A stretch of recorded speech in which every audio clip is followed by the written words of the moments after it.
songs like to other artists, but then their albums would come out with the song. So that's why a lot of country artists did covers, is because they gave the rights to the singles to other people.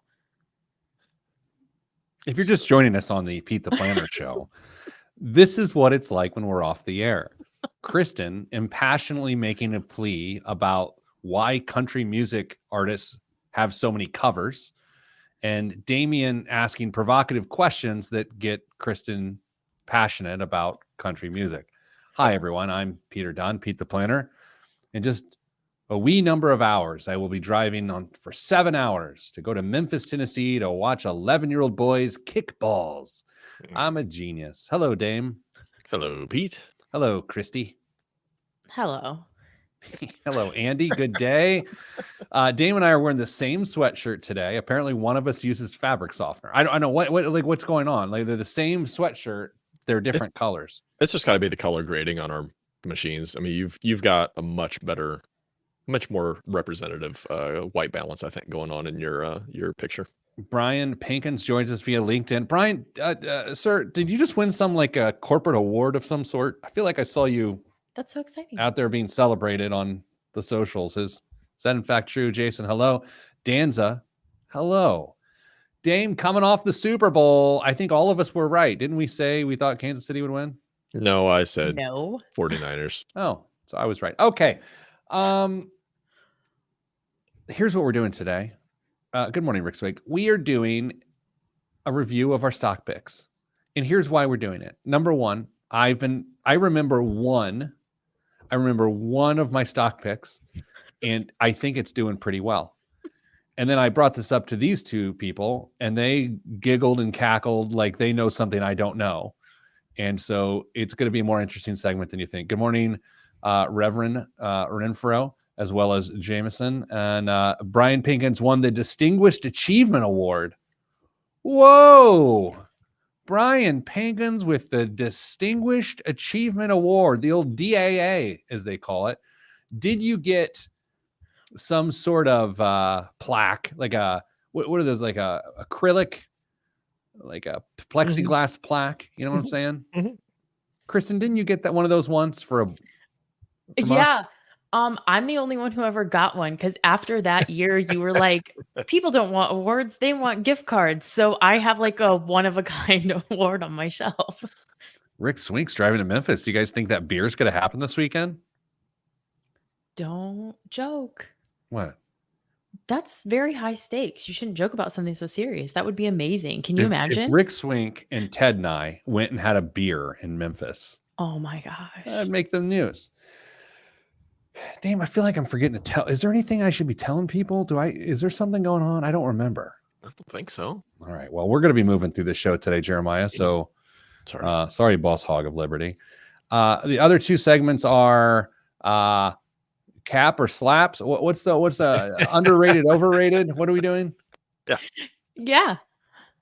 Jeremy wants the most caramel moment of the week. Let me try to think of one here.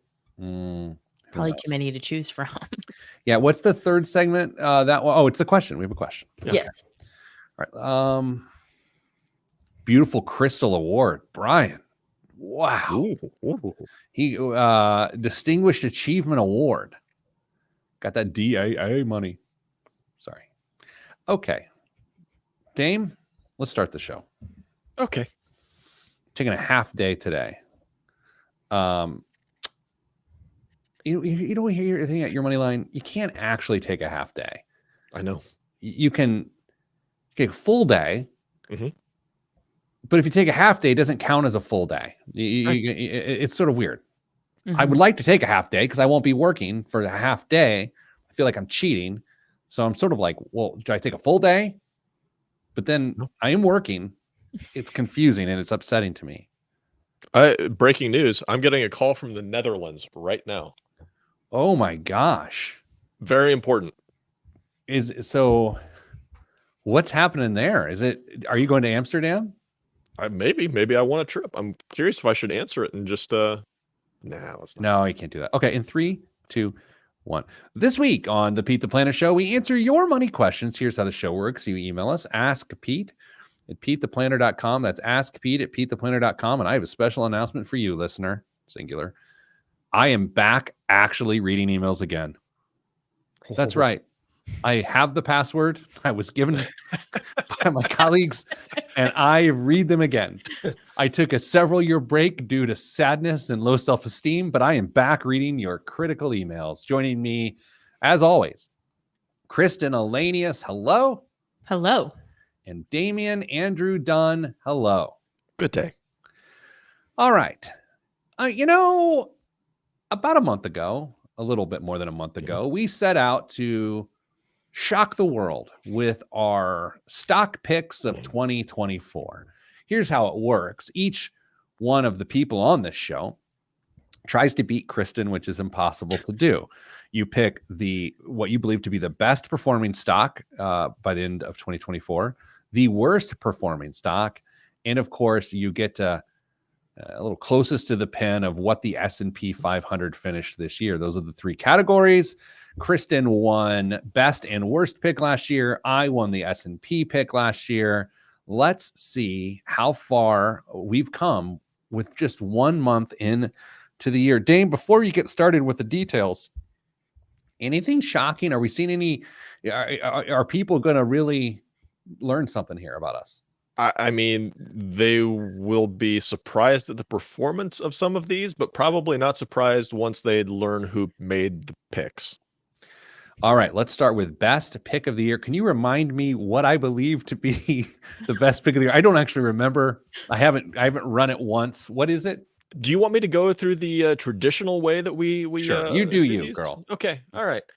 Pete, you went first in the choice selection this year, and you chose Hecla Mining. Your pick, Oh, there your it is. pick, by the way, has gone to Hecla, and you are down 18.68% year to date for your winner. Down 18.68% for Hecla Mining. Kristen, can you give that disclaimer that we like to trot out there? Oh, Yeah. yes.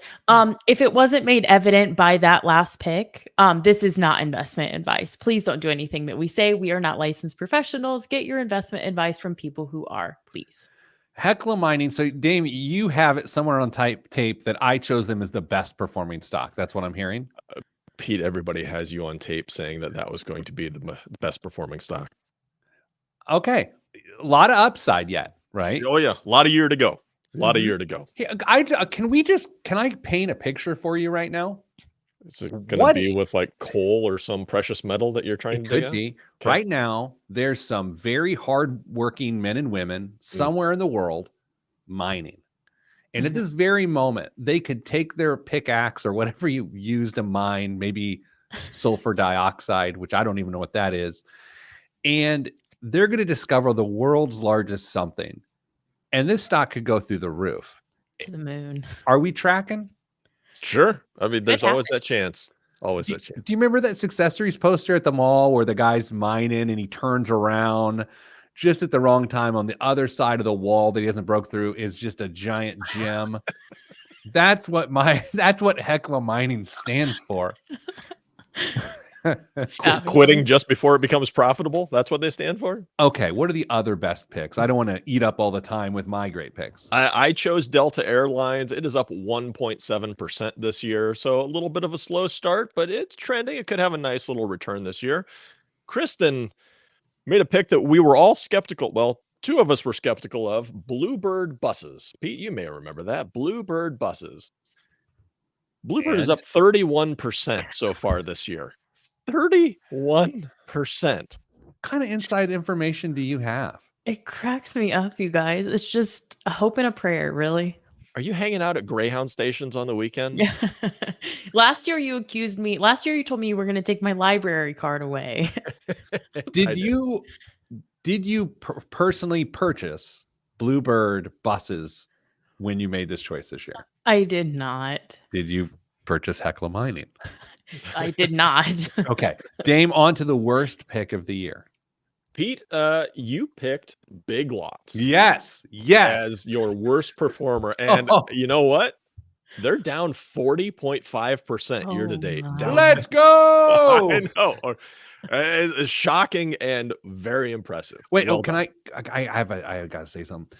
I know it seems like we're trivializing people's Oh, yeah. jobs and employment and stability. We are not getting joy out of their loss.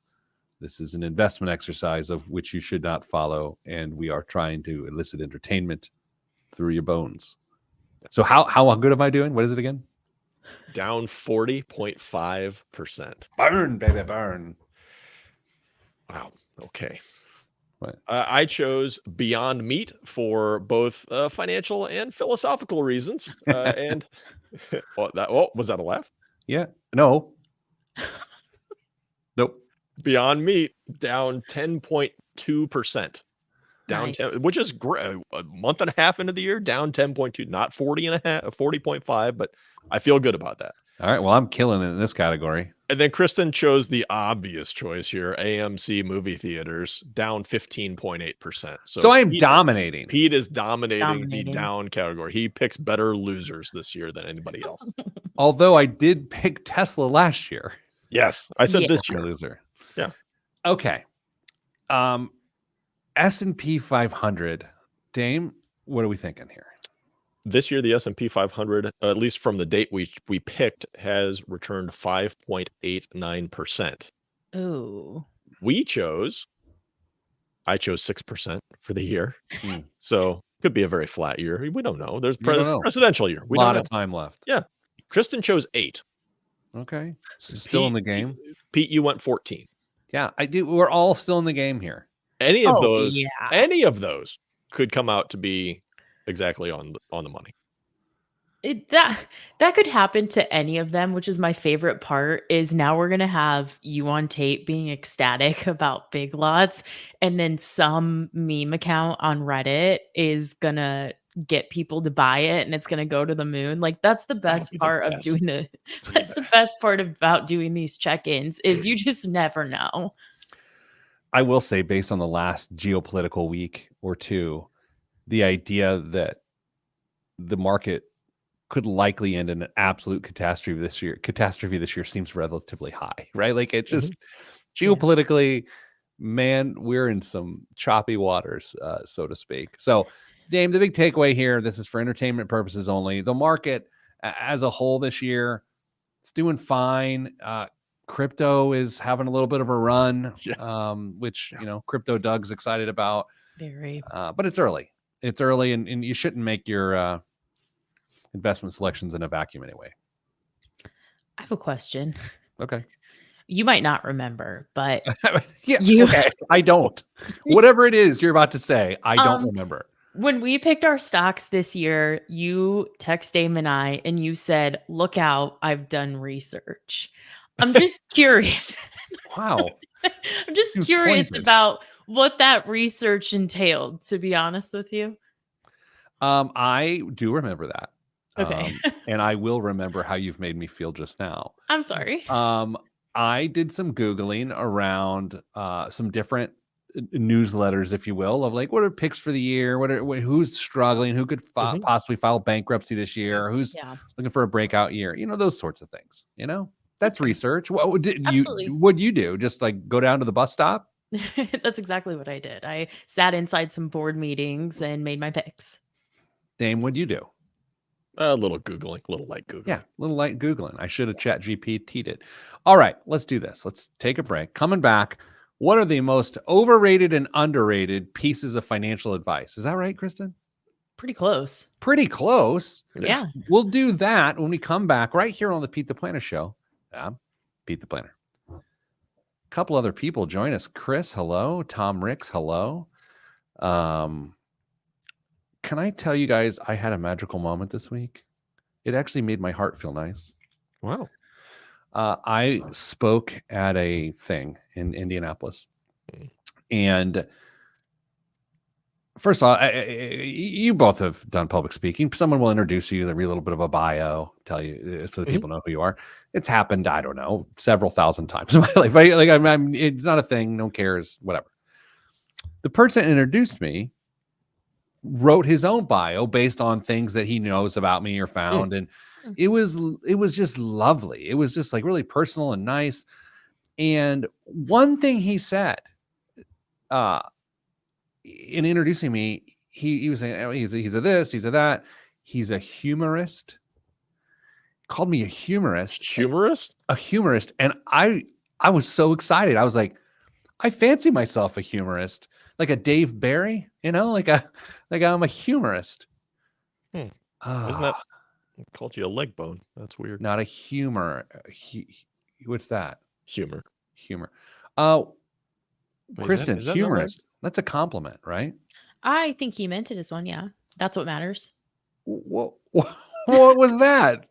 I don't know. You just never know what words mean. Is it a real word? And Yes, it's humor, Dame. humorist. Dame. Humor's the upper arm bone. I failed biology and anatomy, apparently. Kristen, did I laugh at Dame in that last segment?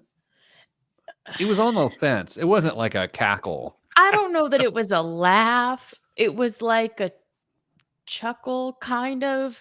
I don't know if it counts, though. Jeremy notes he was sad to see that I was not on the celebrity all-star roster for the NBA AllStar Game in Indianapolis this week. Here's what I know. They don't grab local celebrities. We did have a discussion at the office this week that if there was a local Dancing with the Stars, I am the level of celebrity that would be invited to be on that. Oh, yeah. You have been on that court and performed before, though. Let's not do that. Let's not do that. The Harlem Globetrotters happened to have been in town once, and I was duped into a impromptu performance with one of the Globetrotters where he lifted me over his head and spun me around to the tune of the Titanic soundtrack. You didn't see that? No. Let's not dig up the video. Ben's already looking it up. Andy, there is a video. Yes. Okay. Let me let you know this right now. Dame, I'm not going to count that as a laugh. Okay, that's fair. Ooh. You all, this is Dame's, will be his 5th week in a row to get a laugh. Potentially. Sure. I mean, we can review it after the show, but that was more of like a courtesy of like, oh, all right, yucky. But I really didn't feel moved. That's fair. It's fair. After the gift that you gave me last week. Last week was a cheap laugh, but it just, I was a weakened state. Yeah. It's all right. Kristen was spilling tea before the show started about some drama on Facebook. It was pretty interesting. Should we cover it? Yeah, let's do that. Go ahead. What do you got? No? Called my bluff. Okay. Well, I mean, no one cares. I could have swore you said you were going to move through this show. Oh. Can I ask a question, though? Like,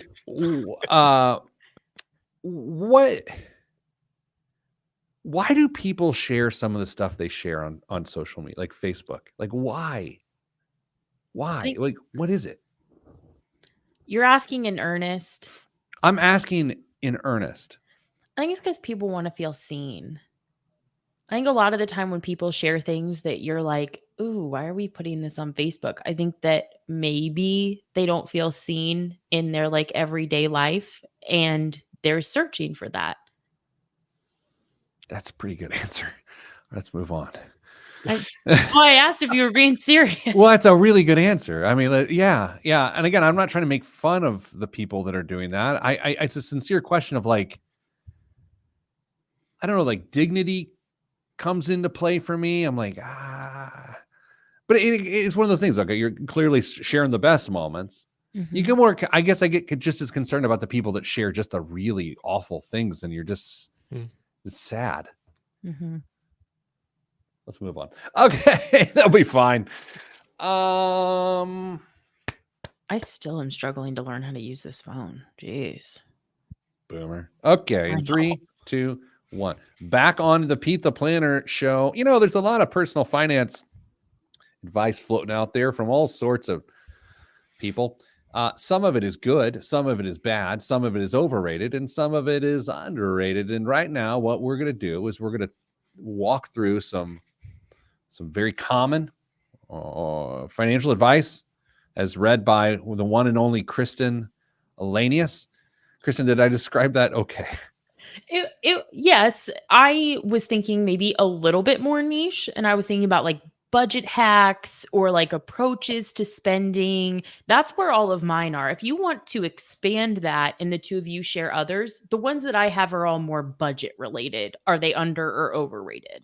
Are you suggesting that I would like take over a segment that I actually didn't prepare for and you did? I wouldn't know. What's number one? Shopping in bulk, like Costco, Sam's Club. Is it over or underrated? Dame? I think it's appropriately rated. I mean, if you've got space, it's fantastic. You go out, you get a little bit more for your. You do have to be smart about it because sometimes they're not always the best deals. But who doesn't love having a pallet of toilet paper at their disposal? Dame, you live out in the country. Do you buy like millet and sorghum in bulk? Yes, I have it delivered on the grain truck, and we just sew it into the back 40. Is there anything better than reading the word sorghum? No, That's a beautiful great word. Yeah. I think it's completely overrated. And here's Right why. on. I think that people, myself included, impulse purchase things that they don't possibly need in bulk, and then they Yes. just consume in bulk. Thank you. And the segment's more fun when you have hot takes, Damien. We're not here I to like know. play Switzerland. Okay. It's I feel like it's so overrated. I told you guys I was in a grumpy mood today. I love I that. think it's so overrated because of exactly what you said, Pete. Unless you're being really, really strategic about your purchases, you're buying stuff you don't need. You're throwing away things you're not using. I think it's just justification. Don't get me wrong. I love Sam's Club as much as the next girl, but I think it's just justification to go to the store sometimes. Yeah, because like there's that what people call Chicago mix. I would call like Garrett's popcorn, but it's like cheddar and caramel corn, like in a giant bag. A, if I'm at a grocery store, I'm not buying that. B, when I'm at Costco, I not only buy it, but I buy it in such bulk. It doesn't make any sense. I wouldn't normally buy that. I literally have a giant bag of jalapeno cheddar skinny pop in my cabinet, and I didn't need it. I have no comment about that. Dame, are you a bulk store shopper? In limited for very specific things, yes. Like I said, like paper products and trash bags and stuff that I know is going to get consumed. Yeah, we absolutely buy there. I don't buy things that are potentially going to spoil unless we have a very specific purpose intended for it. So maybe we do bulk shopping the right way. Number 2, Kristen. No spend months. So like no spend November, no spend January. Underrated. I will Damien. also say underrated. So overrated. Wow, you are grumpy today. I am grumpy today. Who I don't want to go first though, because I'm the odd man out here. All right, so Dame, I'll take this one. Back in the day when I fancied myself a personal finance expert, I would always do my own experiments on my own life before I would tell others to do it. I got a lot of value after on sort of those go without weeks or, those restrictive things that sort of reset the system. I think they're really good. I've never done an entire month. I think that maybe that is a little weird, but like, hey, I'm going to go out to lunch once this week, or we're not going to dine out this week, or we're going to do pantry meals this week. I find all that to be really good to reset you. Dame, what would you add to that? I think having a financial challenge or any kind of challenge put in front of you that you are going to focus on and be a little bit more in tune with what's going on in your life, again, whether it's financial or something else, has to be a good thing for you. You have to be paying attention and not just floating through life, not paying attention to what's going on. So I think having a specific challenge set in front of you, if it's no spend month or week or just cutting this one category out. Yeah, I think that's a great thing for everyone to try and undergo. Before the media darling Christy Elanius goes, Dame, do you think she has this perspective that she's about to share because she has an $11 order at Subway? Oh, that could be. Go ahead, Kristen. Okay, that was a cheap callback. I was, but I also couldn't get it out cleanly, so I feel like a fool.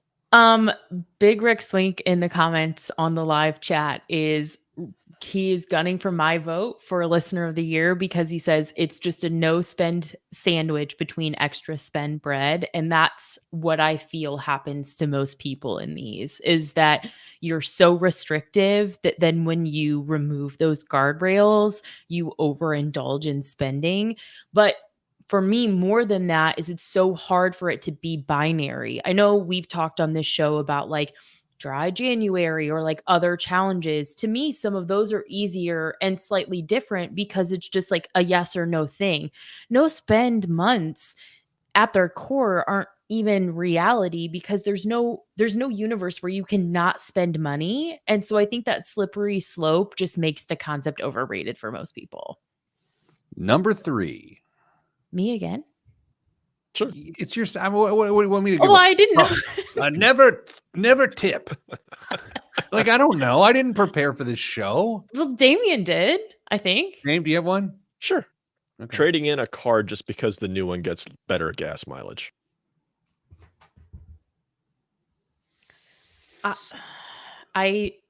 This is Go ahead, man, Kristen. I'm so grumpy. I think it's overrated. I think it's overrated too, because it just seems like potentially weak justification. Yeah, I think it's overrated. Okay, so Well, we no need to debate that. That was kind of really. boring because we all agreed. Christy, give us one that you're just grumpy on that we're actually on the other side of. I will lump two of them together, and because I think that the three of us will not agree on this one either.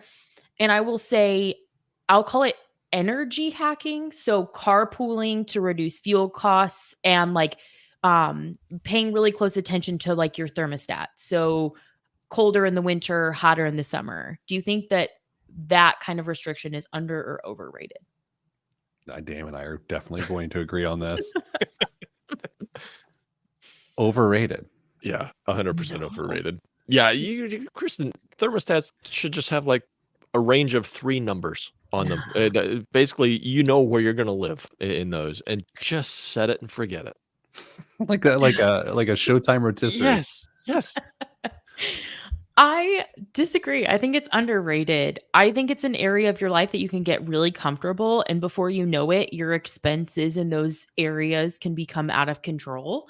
And maybe it's because maybe my bias here comes from living somewhere where energy costs were so high, and I saw so much that carelessness led to literally hundreds and hundreds of dollars in utility bills. And I'm like, maybe if we were a little bit more strategic, we could save a lot. I could have regional bias in that.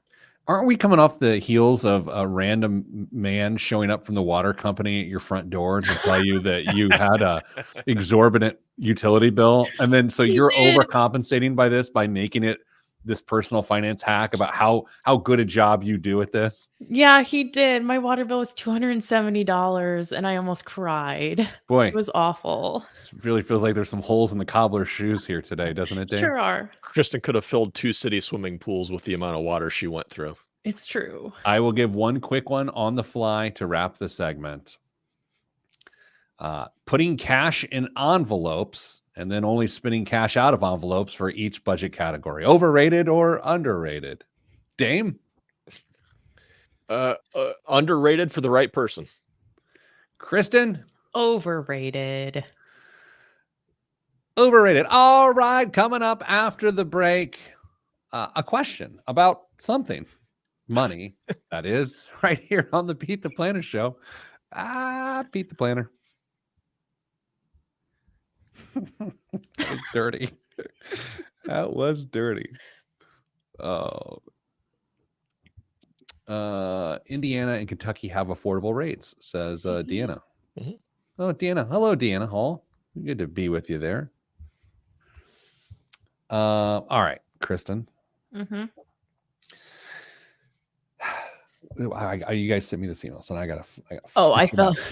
I felt like I was about to come under fire for a second. I was preparing myself. The way you set that up, I was like, oh no. Oh no! Oh, under fire? No. You think I would admonish you here on the air? I feel like it's been a little while. Why? Well, I was accidentally mean to you a couple weeks ago. I didn't think so. You actually said so on the air.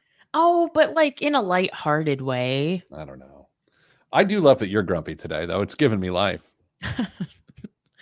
I'm just a gripey old woman today. It's true. Robert says it sounds like Pete's taking the whole day off. Yeah, a little bit. Okay. All right, let's go. Shall I go Mickey voice the rest of the show? Sure. I would prefer you didn't. Grumpy Kristen is a good time.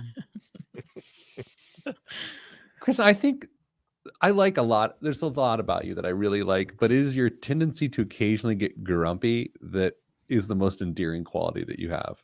Well, And it is an old man grumpy. It's not just a is. standard grump. There's a masculine grump to it, and I love it. It is. I really become my father's child when I get grumpy. That is the truth. Yeah, Jeremiah, we do have time for a Mickey voice. Okay? We're moving the show along. Don't be a hater. Okay. Here we go. In 3, okay, 2, 1. Back on the Pete the Planner show. You can email us, askpete@petetheplanner.com, and I actually will read your email, and I might put it on the air.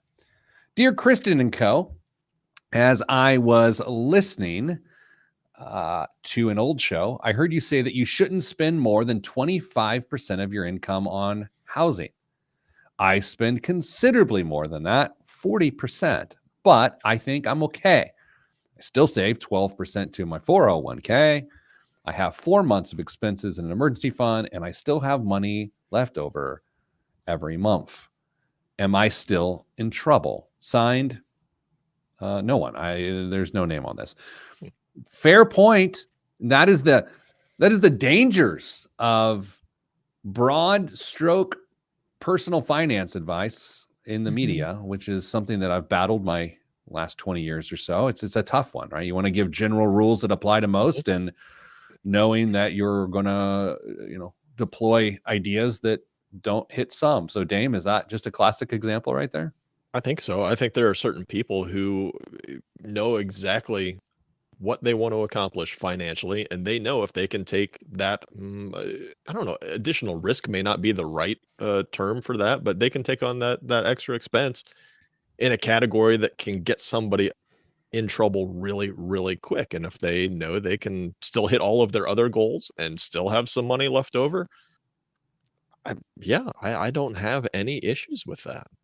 I mean, that to me, Kristen, this is why we have the ideal budget that says it is 25%. But the glory of the ideal budget is to say, but if you don't have expenses in other categories, or you take care of business in these other categories, then you have wiggle room. I don't mind it at all.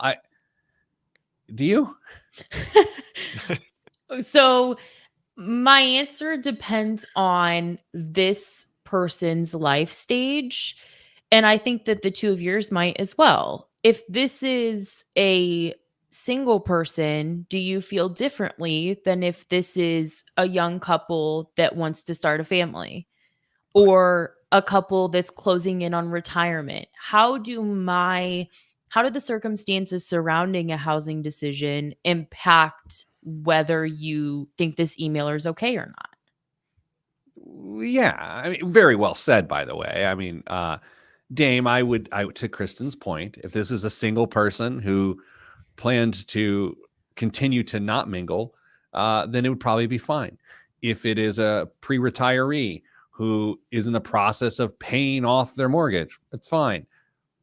If it's a young couple about to have kids, probably a terrible idea.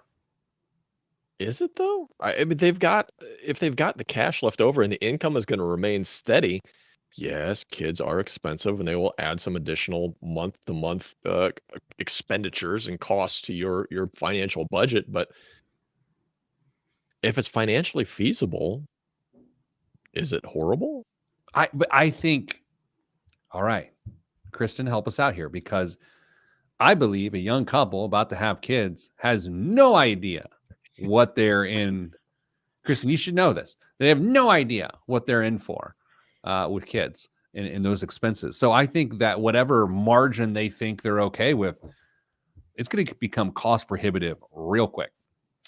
I would probably have to agree with that just based on what the two of you tell me. I mean, how often on this show do we talk about how, your kids are just going to bankrupt you is how it feels sometimes. So it's just you don't know what you don't know. So someone might say, "Hey, I feel like this is still something we can afford even if our family circumstances change," but can you? I'm gonna go another direction with this too. Is if you have a 30-year mortgage and it's a 40% of your take-home pay, generally that's a bad thing. Mhm. If it's a 15-year mortgage and you're in the 30s, approaching 40, I'm okay with it almost under every circumstance, as long as you have an emergency fund and you're funding retirement. I think if you're in those higher percentages, high 30s to 40s, and you are not putting the correct amount away for retirement, it is a bad idea every single time. But Pete, you'll grow into that 30-year mortgage. Oh. Oh, jeez. What other categories, though, also qualify for this? I mean, transportation's a little different. Are there other categories that, like housing, that are that large, provide nuance? I mean, Is transportation really that different? I mean, we're looking at car loans now that stretch into 7 and 8 years for some people. Oof. what do you think is more of a lifestyle decision, a house or a Ooh. car? Like a true lifestyle decision. Can you expand on I want to make sure I understand the context of lifestyle decision. That there is a bare minimum utility to a roof and or Mhm. wheels, and that going above and beyond the simple minimal utility of it all leads to a lifestyle decision. I would argue a vehicle is probably more a purer lifestyle decision Yeah. than a house, because with a house comes the right school system, and with the house comes living in a safe area and Mhm. ease of geographic mobility. Yeah, Yeah. ideally equity. You're talking about two totally different types of assets as well, which people love to use that as justification for houses that maybe they shouldn't purchase is like, oh, it will, will have equity. But I do think by definition, that's part of the equation. May pivot quickly, Dame, here. It feels like the housing market, with interest rates sort of stumbling the last few weeks. Interest rates have gone up 2 weeks in a row now, Mhm. mortgage rates. I still fully expect this to be one of the hottest housing markets ever this fall. Do you feel like the last couple weeks of stumble are going to change that? It's been interesting, and there's I agree. I still think there's upside to the housing market because interest rates are gonna come down a little bit, and people are gonna be able to get freed up and make some housing changes there, and that will also probably continue to spur on the construction market as well. So I think there's plenty of room for the upside in housing. We have 2 coworkers right now who are in the process of buying their first home. It's pretty It's very exciting. exciting. Yeah, it's It's very very exciting. exciting. All right, Kristen. So the rule of thumb of 25% doesn't work. I don't think that That's the I don't conclusion that you brought to us. Oh, yep. You heard it here on the Pete the Planner show. I will say this: at a 2.5% mortgage, which I do love to talk about my 2.5% mortgage, it has me somewhat rethinking my strategy of trying to get it paid off before the kids go to college, and then using the additional cash flow to help out just in case. Like, with the feeling that interest rates are going to stay high for a while, it just, I don't have an exact strategy of how I would change it, but I'm trying to reconsider everything because it just feels like such an asset I don't want to part with. That's Yeah. such a hot take with only a minute left to go in this segment because that has been like your pillar for so long. I am willing to examine other ideas, is what I'm saying, as an aging person. Dame, would I be crazy to examine other ideas? No, you wouldn't. Not at all. And yes, Rochelle, I did drive to the bank yesterday and pay my mortgage. Thanks for asking. And it was very fun, and I enjoyed every moment of it. Let's do this. Let's take a break. Come back. Dame's back reading the news this week, which is really good because I did terrible at it. And then also it's a chance for him to get us to laugh for the 5th week in a row. He's got 9 minutes and 40 seconds left to try to pull off this monumental task. Will he do it? Kristen, what say ye? Do you believe that this young man will make us laugh for a 5th week in a row? I fear that the pressure has gotten to an untenable place and that we're not gonna get that laugh this week. I actually feel bad that I'm trying, like, I don't want it to out there that I'm trying not to laugh, but it's also in my head. I think the deck is stacked against me. Okay, well, there's only one way to find out. Come back after the break. Will Damian Dunn make us laugh out loud for 5 weeks in a row? It would be a new show record. I'm Pete the Planner. It is worth, I do feel like I need to review the tape to see if that earlier one was a real laugh or not. The thing is, though, when you really, really laugh, you sit back in your chair. Yeah. And head goes up. And it was not the kind of laugh that the other weeks have been built on, with the exception of last week, which was a gift. The weird thing, too, is, let's be honest, no one has everyone close their eyes for a second, unless you're driving. No one has ever heard Kristen laugh on the air. Ever. She's a silent laugher. Like right now, she's laughing, but no one can hear it. That's true. That's called truth, Kristen. It's also because I hate my laugh and I listen back to the show, so I try really hard to not have to hear. Wait, what is your laugh? Dame, do you know her laugh? I've heard it. What is it? No, I can't do it. It's a cackle, and I used to get made fun of for it, and I don't like the sound of it as a result, and I listen back to the show. So when I have to hear my own laugh, I'm like, oh, not good. My news segment made her laugh out loud yesterday when she watched the recording. It did, but I was by myself, so it was safe. We work alongside one of the best laughers in the world. Oz has one of the greatest laughs in the history of laughter. She does. Oh, man. Yeah, Kristen, I don't know if I've heard you laugh in a really long time. Consider yourself. She works with us. Fair. Okay, well, Dame, let's see what you got, big fella. You ready for this? Yeah, sure. I won't be the first time I've disappointed a massive amount of people. Okay. In 3, 2, 1. This week's biggest waste of money of the week right here on the Pete the Planner Show is the Brian Eno Turntable 2. In 2021, legendary musician, composer, and artist Brian Eno released a limited run of 50 turntables, notable for their integrated LED lighting. This year, he's back with an updated model that's slightly less limited. The Turntable 2 eschews timeout. Granted. Eschews. Am I saying that right? I believe so. I think so too. It's not nearly as fun to say as it looks like it will be, like sorghum. Sorghum, yeah. Eschews the traditional rectangular shape of the original for a circular resin body. I also have a circular resin body and precision cast acrylic platter, both of which benefit from RGB. That's Ruth Gator Binsberg LEDs that slowly change colors as the music plays. Damn, I'm trying to get Kristen's laugh.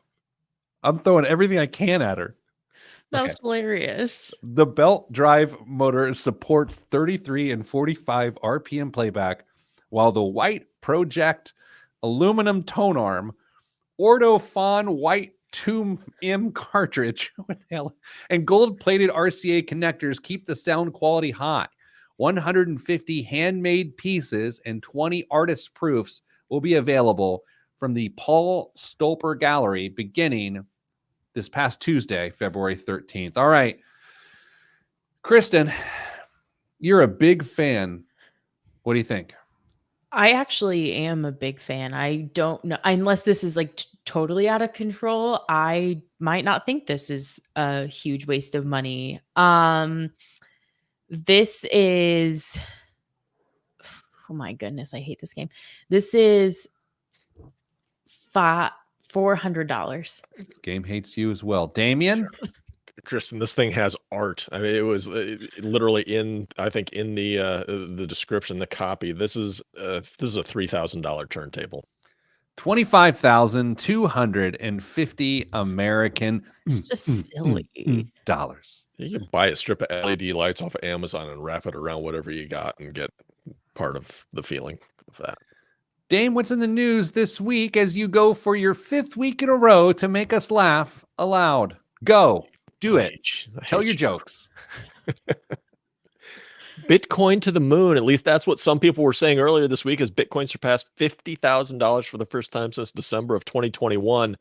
While the crypto industry has faced challenges, including scams, bankruptcies, the recent decision by the U.S. regulators that we've covered recently to allow spot Bitcoin ETFs has contributed to the digital currency's resurgence, despite the initial subdued response in prices. Interest in these ETFs has played a significant role in driving the recent surge, suggesting a possible growing acceptance of Bitcoin into the mainstream. Or it could just be your mom trying to make a quick buck with her crypto club. The total value of the world's most popular cryptocurrency surpassed $1 trillion for the first time since 2021, and the overall crypto market, meanwhile, broke $2 trillion in market cap, fueled by investor confidence. If crypto were a publicly traded company, Pete, it would be the 4th largest in the world, behind, guessing game time, the 3 largest companies in the world, ahead of what the market cap of Bitcoin is. Microsoft, 1, Apple, 2, and then that other one that's been popping up here, Nvidia or something like that. That's a reasonable guess, but it's not Nvidia. Amazon, Saudi Aramco. Ah, well said. Kristen, a lot of things happening in the crypto world right now. Some positive things. Has your view changed in the last 6 months, just in general, about crypto? No, it hasn't, despite some of our coworkers' efforts to sway me. What I find really interesting about this is I didn't expect the ETF to really have any momentum, because I expected the people who were bought in on crypto to not really care about the ETF. So expanding offering via ETF, like I said, I just didn't expect it to have much of an impact, and I was wrong. Dave, do you ever fear? Well, maybe I think you may feel different than I do, but I fear dismissing crypto so much as like, I don't care, that I'm the guy that's like, I'm Bryant Gumbel saying that the internet is a fad. You know, like, Yeah. Do you fear that at all? Yeah, a little bit. I think there's a potential opportunity long term that we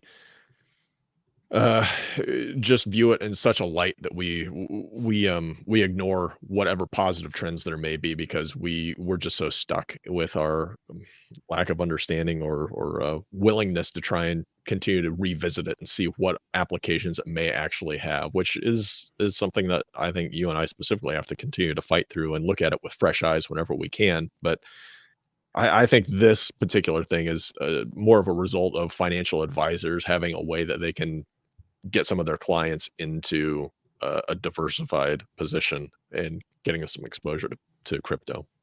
What else is in the news this week? If you bought chocolates for Valentine's Day, I hope you budgeted accordingly, because this year the classic "I bought this on the way to our date" treat came with a steeper price tag. The cost of cocoa experienced a notable spike, reaching a record $5,600 per metric ton last week. $5,600. Reaching a record since not seen since 1977. Climate conditions in West Africa, where 60% of the cocoa is cultivated, has led to a poor harvest, contributing to this increase. Pete, there's a stat here that I'm going to call shenanigans on.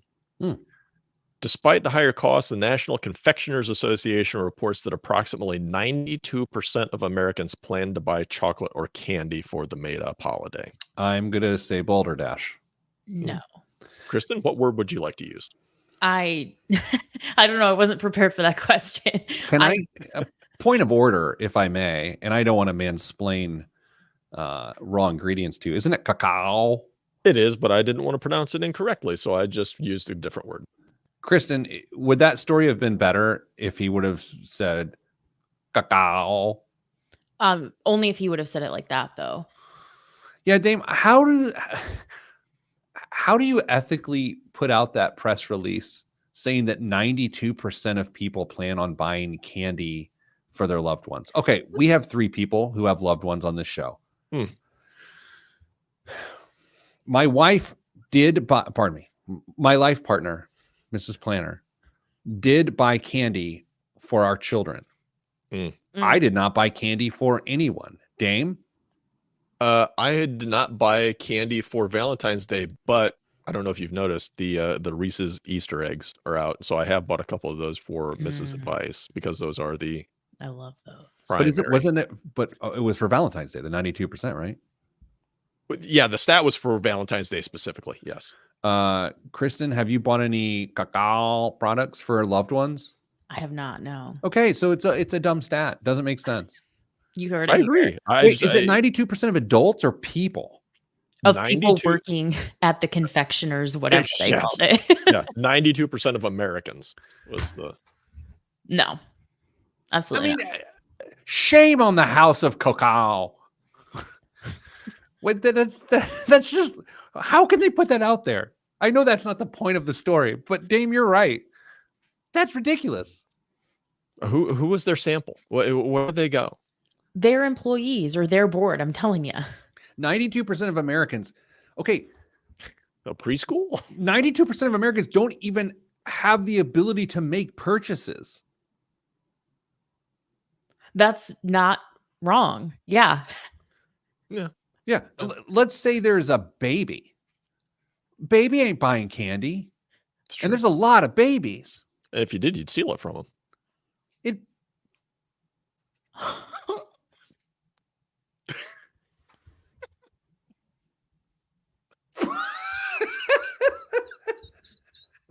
With 30 seconds left, Damian Dunn does it again. Ooh, right under the wire. Buzzer beater. Oh my gosh. Oh my word. Oh my gosh. Congratulations, Damian. For those that have no idea what's happening right now, probably on the radio show, Damian has just made us laugh out loud, legitimately, 5 weeks in a row. It's a new record. Congrats, Dame.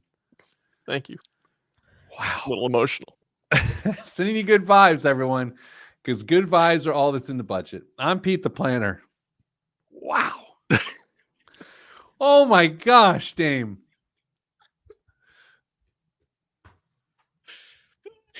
I feel so bad for anyone who didn't get to see that, because that was hilarious.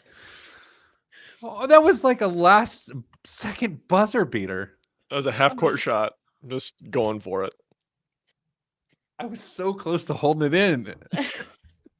No, you weren't.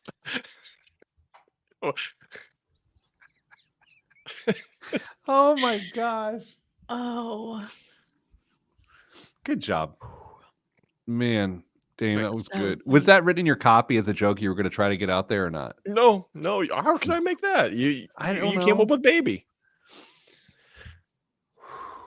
That's a BS statistic, though. Oh, totally. For real. 92% of Americans.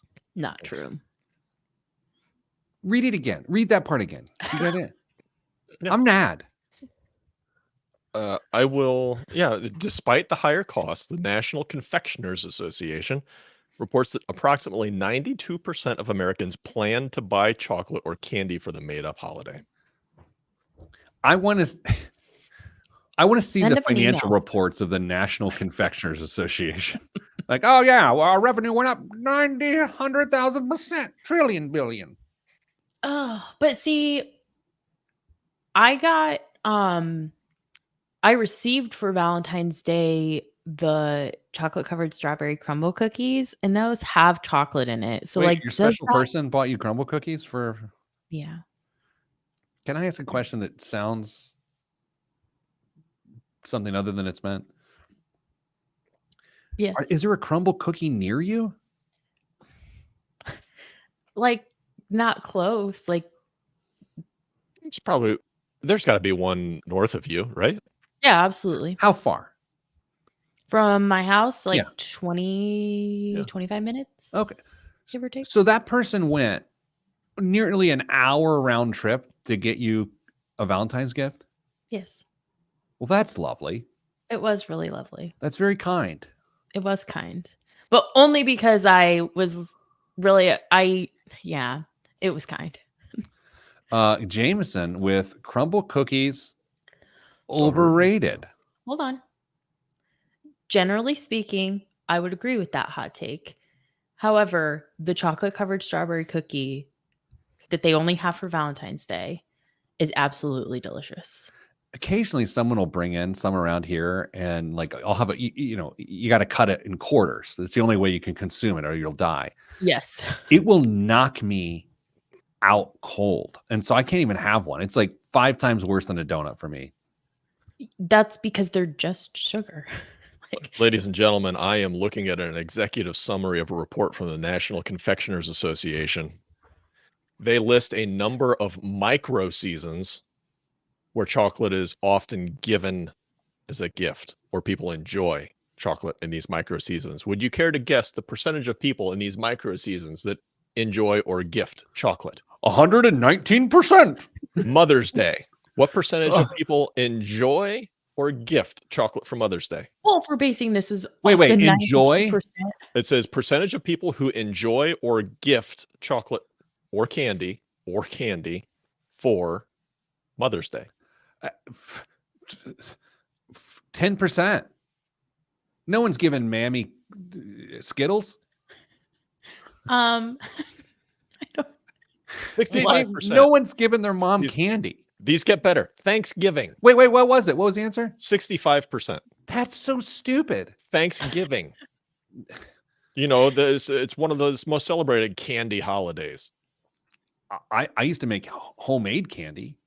53%. No, 53% this is not right. Let's get these people on the show and let's call them to the carpet.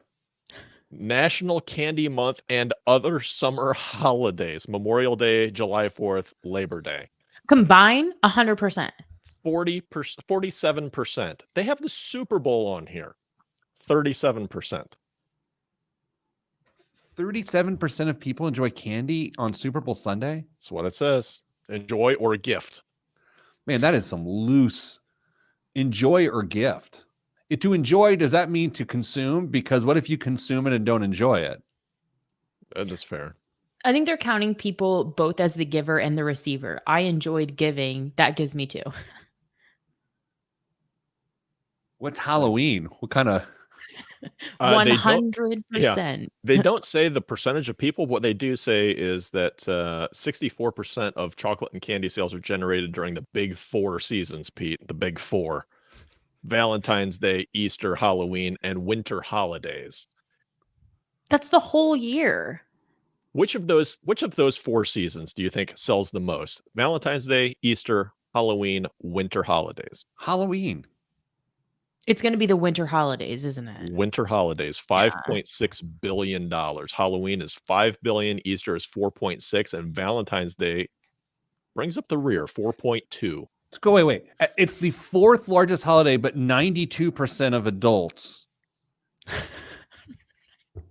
Write them an email, man. A firmly worded email. Yeah. Jeremiah's going to love this. How much sorghum is in that candy? Not enough. All right. Hey, Dame, congrats on your accomplishment. Thanks. And Kristen, congrats on having a special someone that's going to do an hour round trip to bring you cookies on Valentine's Day. I'll play this clip of the show for him today. That man is special. I'm just trying to help a brother out.